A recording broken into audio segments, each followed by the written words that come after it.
আসসালামু আলাইকুম। হ্যালো শিক্ষার্থী বন্ধুরা, আজকে চলে আসলাম তোমাদের একাদশ ভর্তির তথ্য নিয়ে। আজকের ভিডিওর টপিক হচ্ছে তোমাদের একাদশ ভর্তিতে তোমাদের ভর্তি হওয়া সহজ হবে না কঠিন হবে, তোমাদের একাদশ ভর্তিতে কতগুলো আবেদন পড়েছে এবং সেই আবেদনের ভিত্তিতে যদি খুব কম আবেদন পড়ে তাহলে তোমাদের ভর্তি হওয়া সহজ হবে এবং কাঙ্ক্ষিত কলেজ তোমরা সহজেই পেয়ে যাবে। আর যদি আবেদন বেশি পড়ে তাহলে তোমরা ভর্তি হতে একটু কষ্ট হবে।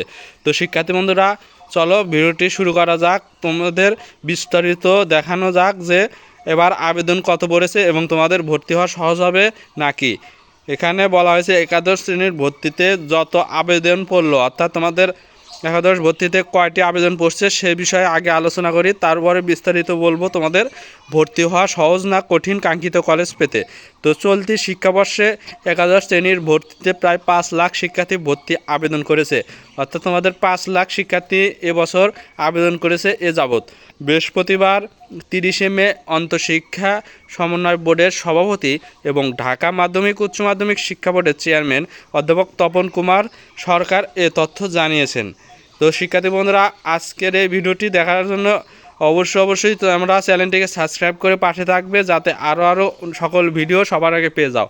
তো শিক্ষার্থী বন্ধুরা, তারপরে বলা হয়েছে, তিনি বলেন বুধবার বিকাল 4টা পর্যন্ত সারা দেশে 4,94,000-এর মতো আবেদন পড়েছে। এর মধ্যে পেমেন্ট করতে পেরেছেন 3,20,000 শিক্ষার্থী।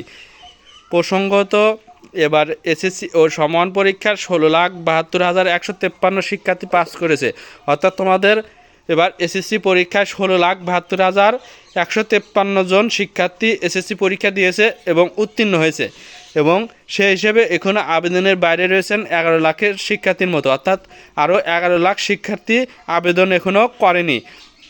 তার মানে বোঝা গেল তোমাদের আবেদন করেছে 5 লাখ আর তোমাদের পাস করেছে তোমাদের 16 লাখের মতো, তাহলে তোমাদের 11 লাখ আবেদন করেনি, অর্থাৎ অধিকাংশই আবেদন করেনি। যার ফলে একটা কথায় উপনীত হওয়া যায় যে তোমাদের এবছর কাঙ্ক্ষিত কলেজ পেতে একটু সহজ হবে এবং তোমরা অবশ্যই ভালো কলেজগুলো পেয়ে যাবে। তো শিক্ষার্থী বন্ধুরা, ভিডিওটি দেখে তোমরা আশা করি বুঝতে পেরেছো তোমাদের কাঙ্ক্ষিত কলেজ পেতে কীরকম সুবিধা হবে। তো শিক্ষার্থী বন্ধুরা, আজকের ভিডিও এই পর্যন্ত। পরবর্তী ভিডিও দেখতে অবশ্যই চ্যানেলটিকে সাবস্ক্রাইব করে পাশে থাকবে এবং ভিডিওটি ভালো লাগলে অবশ্যই লাইক দিবে।